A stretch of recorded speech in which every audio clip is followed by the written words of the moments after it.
Hello साथियों, परिणाम academy के ऑफिशियल यूट्यूब चैनल पर आप सभी का स्वागत है।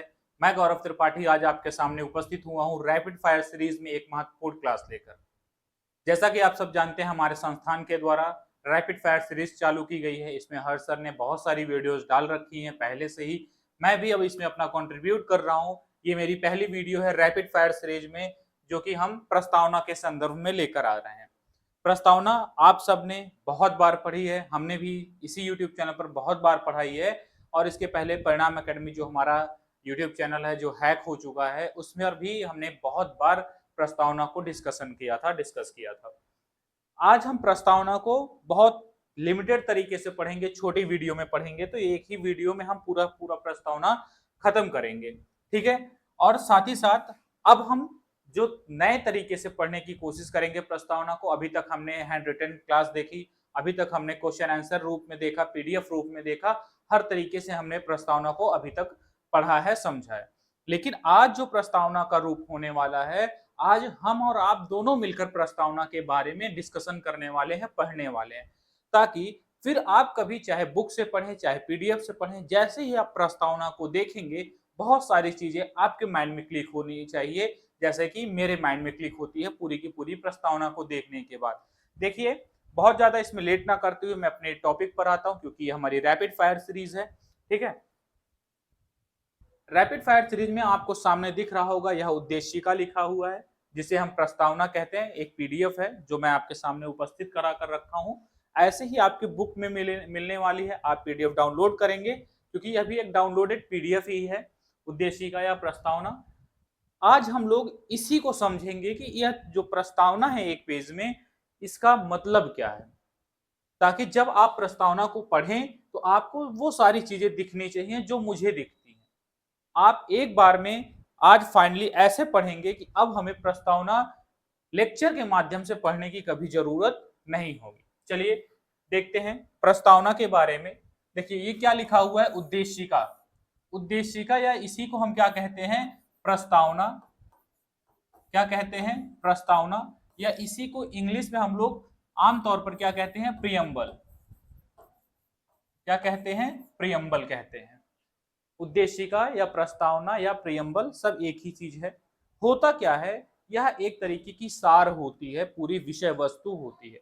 जैसे आप कोई नई बुक खरीदते हैं, जब आप बुक में एक दो पेज पलटेंगे तो आपको लिखा मिलेगा प्रस्तावना, और उस प्रस्तावना में लिखा होगा कि ये जो हमारी बुक है इसका उद्देश्य क्या है, इसमें आपको क्या क्या चीजें मिलने वाली हैं, हमारी जो बुक है यह किसको टारगेट करके बनाई गई है, ये सारी चीजें प्रस्तावना में लिखी होती है।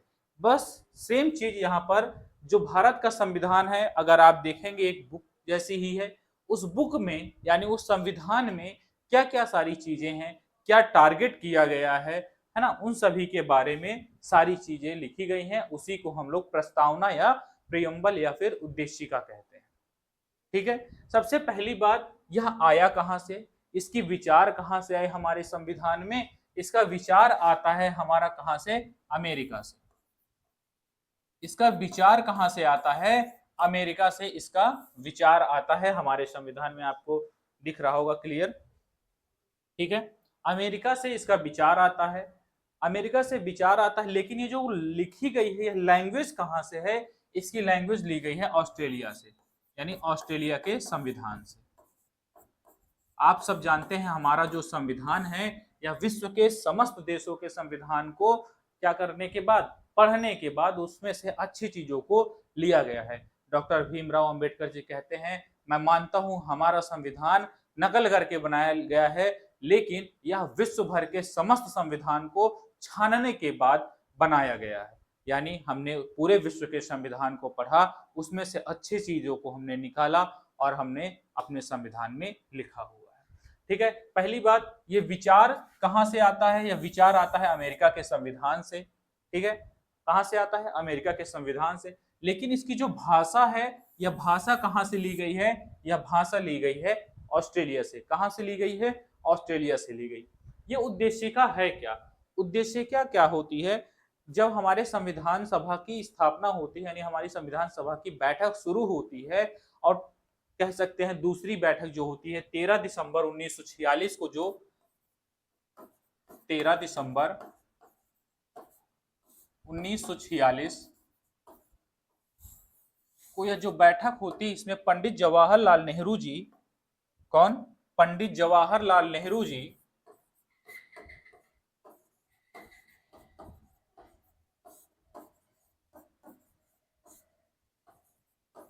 पंडित जवाहरलाल नेहरू जी जो होते हैं वो क्या करते हैं, आपको क्लियर दिख रहा है?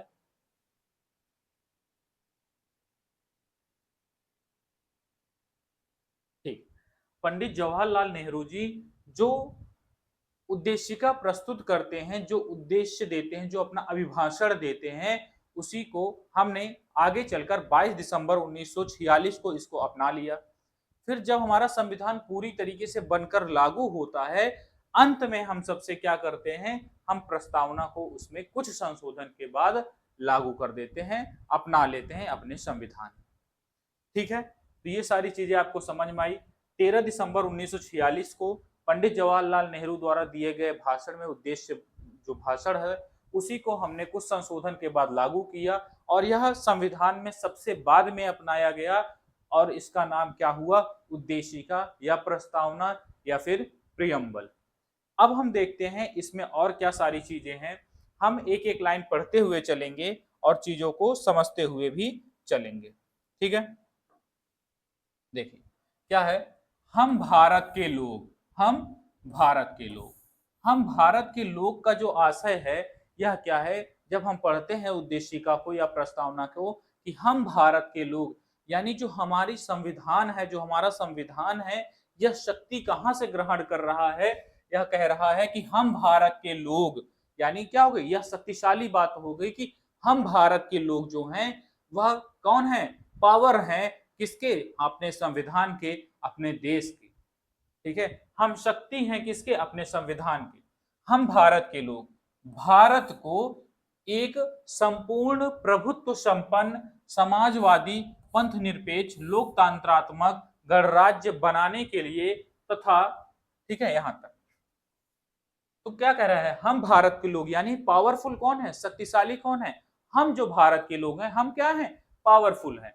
फिर आगे क्या है, भारत को एक संपूर्ण प्रभुत्व संपन्न, प्रभुत्व संपन्न क्या है, संपूर्ण यानी पूरी तरीके से, प्रभुत्व संपन्न यानी हम अपनी इच्छा से खुद को क्या कर रहे हैं, स्वतंत्र घोषित कर रहे हैं, हमारे ऊपर कोई बाध्यता नहीं है, हम किसी के अधीन नहीं है, यानी हमने अपने आप को डोमिनियन घोषित नहीं किया। लेकिन जब भारत आजाद होता है, भारत संविधान बनाता है अपना, उसके बाद भी भारत राष्ट्रमंडल का सदस्य होता है। किसका सदस्य होता है, जो राष्ट्रमंडल ब्रिटेन द्वारा बनाई गई थी उसका सदस्य होता है, लेकिन वह अपनी स्वेच्छता से इसकी सदस्यता ग्रहण करता है और यह भी कहता है कि जब उसकी इच्छा नहीं होगी वह चाहे जब इस राष्ट्रमंडल से अलग हो सकता है। यानी भारत एक संप्रभु राज्य है, राज्य है ना, भारत क्या है, एक संप्रभु राज्य है, एक संप्रभु देश है, यानी उसकी प्रभुता उसके ऊपर है, वह किसी की अधीनता स्वीकार नहीं किया है। जैसे जब भारत और पाकिस्तान 1947 में अलग होते हैं तो भारत संविधान बनने के तुरंत बाद खुद को संप्रभु घोषित कर देता है, वह ब्रिटेन की डोमिनियन जो बनाने की उनकी सोच थी उसको ग्रहण नहीं करता है, लेकिन पाकिस्तान 1955 तक ब्रिटेन का डोमिनियन बनकर रहता है। हम शुरू से ही क्या थे, संप्रभु थे, संपूर्ण प्रभुत्व संपन्न, या इसी को हम संप्रभु कहते हैं। समाजवादी यानी हमारी जो संविधान होगी वह कैसी होगी, समाजवादी होगी। समाजवादी का मतलब है जनता का जनता के लिए शासन। क्या हमारा संविधान मूल रूप, हमारी प्रस्तावना मूल रूप में ऐसी थी, बिल्कुल नहीं। हमारी जो संविधान, ये प्रस्तावना हमारे सामने आज दिख रही है, यह एक संशोधन के बाद हुई है। संशोधन कौन सा हुआ है, उसमें संशोधन हुआ है 42वां संविधान संशोधन। कौन सा संशोधन है, 42वां संविधान संशोधन, 42वां संविधान संशोधन 1976। बहुत बार ये एग्जाम में पूछा जाता है, 42वां संविधान संशोधन 1976। इसमें 3 शब्द को जोड़ा गया, वे 3 शब्द कौन कौन से हैं, आप एक बार देख लीजिए कौन से हैं। समाजवाद, समाजवाद, पंथ निरपेक्ष या धर्मनिरपेक्ष, और एक शब्द और जोड़ा गया, वो कौन सा शब्द है? अखंडता। कौन सा शब्द है? अखंडता। यानी 42वां संविधान संशोधन 1976 के तहत हमारी प्रस्तावना में संशोधन करके समाजवाद, पंथ निरपेक्ष और अखंडता, ये 3 शब्द जोड़े गए। बार बार प्रश्न पूछता है कि प्रस्तावना में कब संशोधन किया गया? 1976 में। किस संविधान संशोधन अधिनियम के तहत? तो 42वां संविधान संशोधन अधिनियम के तहत क्या बदला गया? समाजवाद शब्द ऐड किया गया, पंथ निरपेक्ष शब्द ऐड किया गया और अखंडता शब्द ऐड किया गया, जोड़ा गया। तो समाजवादी, पंथ निरपेक्ष, लोकतंत्रात्मक गणराज्य, यानी जो हमारा संविधान होगा, हमारा जो देश होगा, वो कैसा होना चाहिए? जनता का, जनता के लिए शासन होना चाहिए, है ना। हमारा समाजवाद कैसा होना चाहिए? जनता का शासन वाला होना चाहिए, ना कि, और यह समाजवाद लोकतांत्रिक समाजवाद होना चाहिए, ऐसा नहीं साम्यवादी समाजवाद, लोकतांत्रिक समाजवाद होना चाहिए। आगे क्या है? पंथ निरपेक्ष, यानी हमारा जो देश है वह कैसा होना चाहिए? सेकुलर होना चाहिए। देखिए, हालांकि जब हमारे संविधान निर्माताओं ने इन 3 शब्दों को नहीं लिखा था, समाजवाद या पंथ निरपेक्ष या अखंडता, इसकी बहुत सारी बातें हमारे मूल रूप से जो संविधान है उसमें इन्होंने क्या कर रखी थी? निहित कर रखी थी। जैसे पंथ निरपेक्ष, यानी हमारा जो संविधान होगा वो सेकुलर होगा, तो इसकी चर्चा अनुच्छेद 25 से 28 में भी की गई है। हालांकि पंथ निरपेक्ष शब्द जो है यह नहीं लिखा हुआ था। तो पंथ निरपेक्ष शब्द का जो उल्लेख है वह कहां पर मिलता है? वह प्रस्तावना में मिलता है। यह बहुत बार प्रश्न पूछा गया है, धर्मनिरपेक्ष या पंथ निरपेक्ष शब्द का उल्लेख संविधान के किस भाग में है? तो संविधान के किस भाग में है? प्रस्तावना में है। बहुत ही इंपॉर्टेंट बात है। और हमारा जो संविधान होगा वो कैसा होगा? लोकतंत्रात्मक गणराज्य होगा। लोकतंत्रात्मक यानी यहाँ पर लोगों का शासन होगा, ठीक है। और गणराज्य का मतलब जो हमारा मुखिया होगा वह चुना जाएगा। यानी हमारा जो हमारे संविधान में और हमारे राष्ट्र में सबसे प्रमुख कौन होता है? तो कौन होता है? राष्ट्रपति होता है। कौन होता है? राष्ट्रपति होता है। राष्ट्रपति हमारे यहाँ कैसा होता है? हम उसको चुनते हैं, हम डायरेक्ट नहीं चुनते हैं, लेकिन वह चुनकर बनता है। हमारे यहाँ पर राजशाही नहीं है। जैसे ब्रिटेन में राजा, वहां पर क्या होता है? वह चुना नहीं जाता, है ना, वह वंशानुगत होता है। हमारे यहाँ जो राष्ट्र प्रमुख होता है वह कैसा है? चुना जाता है, यानी गणना करके वो चुना गया है, यानी गणना की गई है, लोगों के बीच से वह चुना गया है। तो हमारा संविधान कैसा हो गया? संपूर्ण प्रभुत्व संपन्न, समाजवादी, पंथ निरपेक्ष, लोकतंत्रात्मक गणराज्य हो गया। ठीक है, यहां तक सारी चीजें समझ में आ गई। देखिए, बहुत डिटेल्स में अगर आपको पढ़नी है, एक एक चीजें पढ़नी है, तो आपको हमारी प्रीवियस क्लासेस को देखनी चाहिए। आज हम यहाँ पर क्विक रिवीजन कर रहे हैं और हम इसी तरीके से पढ़ेंगे ताकि हम जब कभी भी प्रस्तावना को देखें तो एक ही बार में हमें चीजें सारी की सारी समझ में आ जाए।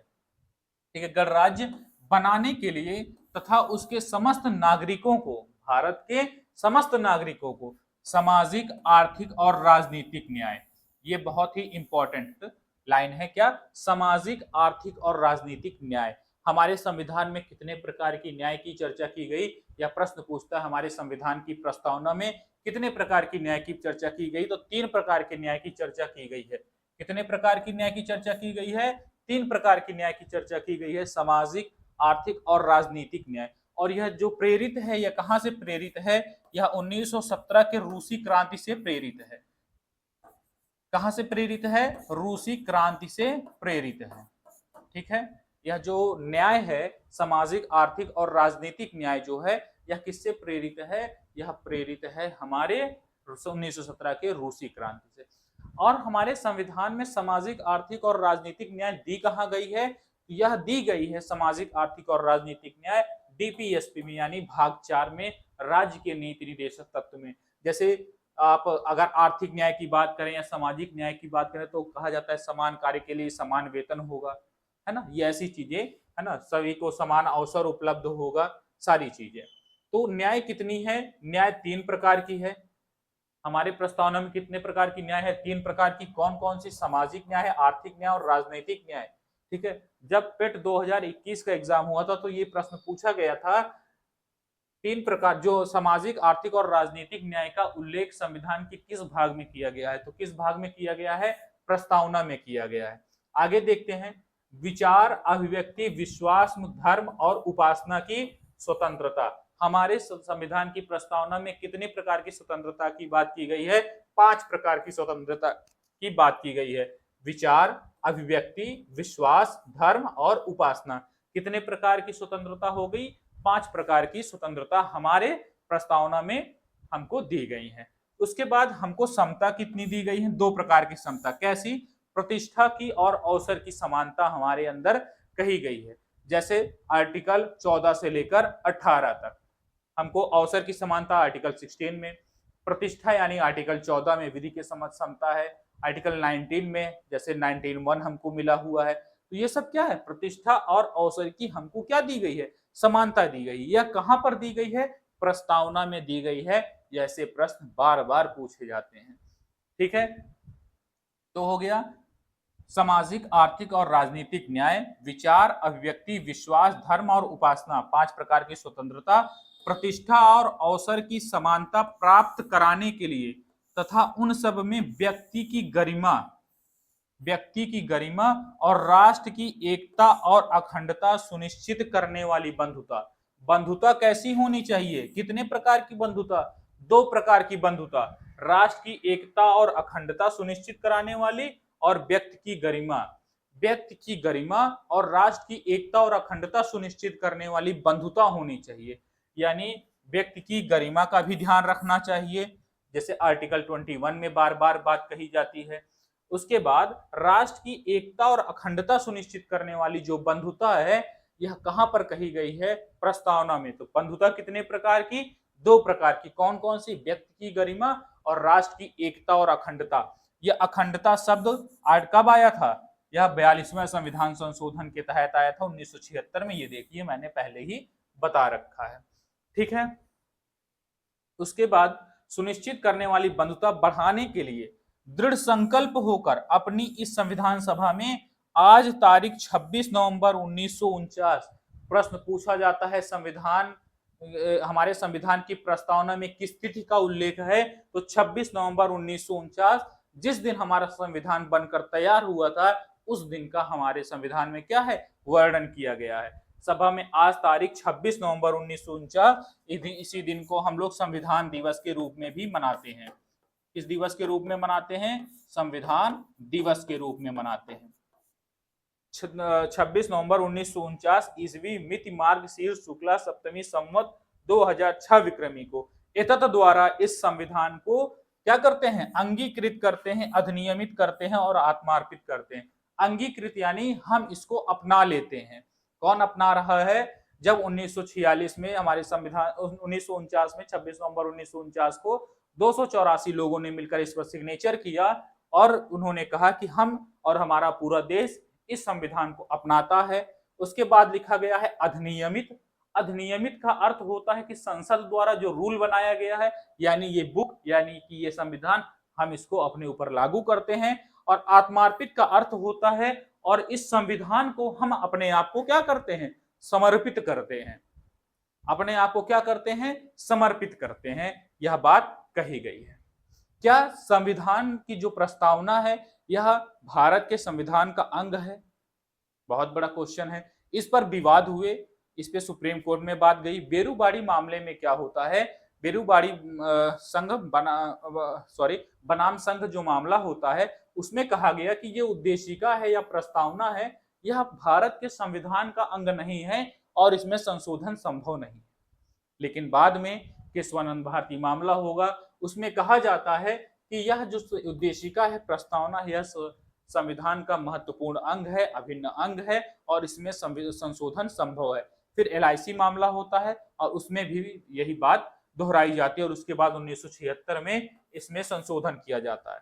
क्या जो हमारी ये प्रस्तावना है, इसको लेकर, यानी प्रस्तावना में हमको दे दी गई सामाजिक, आर्थिक और राजनीतिक न्याय, क्या हम इसको लेकर सुप्रीम कोर्ट जा सकते हैं या कोर्ट जा सकते हैं? तो बिल्कुल नहीं। आप प्रस्तावना को लेकर कोर्ट नहीं जा सकते। ठीक है, यह सिर्फ और सिर्फ क्या है? एक उद्देशिका है, एक विषय सार है। आप इसको लेकर कोर्ट नहीं जा सकते हैं। ठीक है, यानी यह क्या है, यह न्यायविद नहीं है। ठीक है, और आगे की बात बताएं, प्रस्तावना को किसने संविधान की आत्मा की संज्ञा दी है? प्रस्तावना को किसने संविधान की आत्मा कहा है? तो यह प्रश्न भी कई बार पूछ लेता है। संविधान की आत्मा,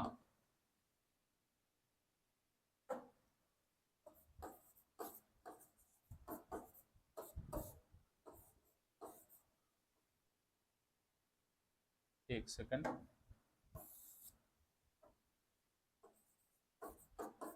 प्रस्तावना को संविधान की आत्मा की संज्ञा किसने दी? संविधान की आत्मा किसने कहा? एक और प्रश्न ऐसे ही कथन से है, प्रस्तावना को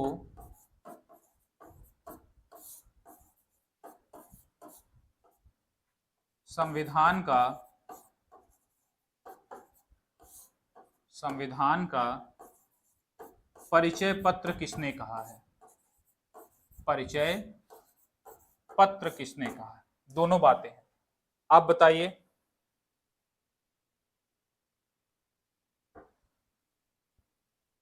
प्रस्तावना को संविधान की आत्मा किसने कहा है? पंडित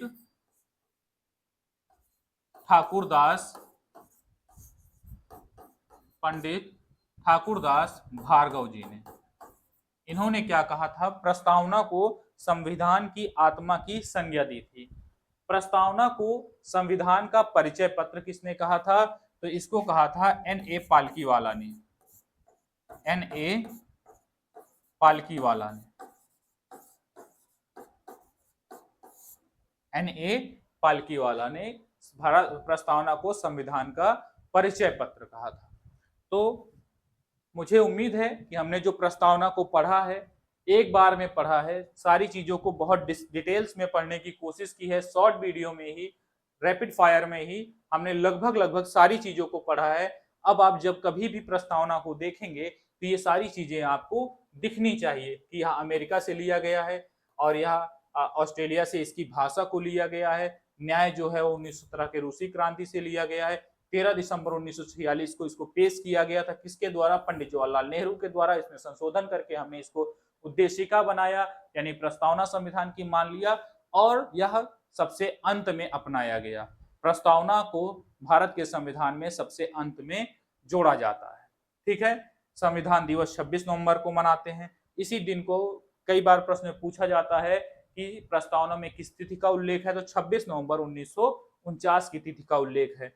इस दिन भारत का संविधान बनकर तैयार होता है और कुछ जो नियम कानून है, कुछ जो आर्टिकल्स हैं, वह इसी दिन से प्रभावी हो जाते हैं। इसमें 42वां संविधान संशोधन होता है जो एकमात्र है। 1976 में समाजवाद, पंथ निरपेक्ष और अखंडता शब्द को जोड़ा जाता है। हमारा समाजवाद कैसा हो? हमारा समाजवाद लोकतंत्रात्मक समाजवाद होना चाहिए। और लोकतंत्र कैसा होना चाहिए?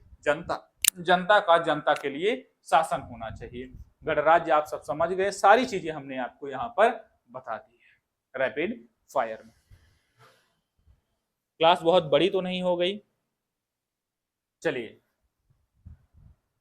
अगर आप 15 मिनट में इतनी सारी चीजें एक बार में सीख रहे हैं तो यह शायद अच्छा है। ठीक है, और हमारे संस्थान के द्वारा एक महत्वपूर्ण बैच चलाया जा रहा है ग्रुप डी के लिए। किसके लिए? ग्रुप डी के लिए। वो बैच कौन सा है? एक्सप्रेस बैच है। बहुत जल्द इसका अनाउंसमेंट होगा डेट को लेकर। एक्सप्रेस बैच के लिए हमारी पूरी टीम फ्री में आपको पढ़ाने वाली है। पूरी की पूरी टीम आपके सामने है। जिस भी भाई या बहन को आपके सब जानकारी में इस बैच में जुड़ना चाहते हैं, उनको ये क्लास शेयर कर दीजिए। और एक और बैच आपके संस्थान में चलने वाला है, वो कौन सा है? बिहार शिक्षक भर्ती टीआरई 4.0 को लेकर। बिहार में वैकेंसी आ रही है, आप सब देख रहे हैं, तो उसी को ध्यान में रखते हुए परिणाम batch, express batch group D के लिए परिणाम बैच चलाई जा रही है हमारे टीआरई 4.0 के लिए। पूरी की पूरी टीम आपके सामने उपस्थित है। बहुत जल्द ये दोनों क्लासेस हमारे संस्थान में चलाई जाएंगी। तो बस इतनी ही चीजें हैं। उम्मीद करता हूँ आप सभी को क्लास पसंद आई होगी। क्लास अगर पसंद आई है तो क्लास खत्म होने के बाद कमेंट जरूर करें, बताएं क्या क्लास कैसी लगी, मजा आया कि नहीं, क्या ऐसी और सीरीज, ऐसा और हमें टॉपिक लाना चाहिए जो एक ही बार में पढ़ें, और कोशिश करें ऐसा कि ऐसा पढ़ें कि जब कभी बुक से पढ़ें तो हमें चीजें समझ में आए। चलिए आज की क्लास को यहीं पर रोकते हैं, फिर मिलेंगे एक शानदार क्लास के साथ, एक शानदार वीडियो के साथ। आप सभी का सहयोग की उम्मीद करता हूं। पहली बार अगर आप इस चैनल पर आए हैं तो क्लास को सब्सक्राइब जरूर करिए, पसंद आए तो शेयर करिए और साथ साथ कमेंट भी जरूर करिए। चलिए फिर मिलेंगे, तब तक के लिए धन्यवाद। जय हिंद, जय भारत।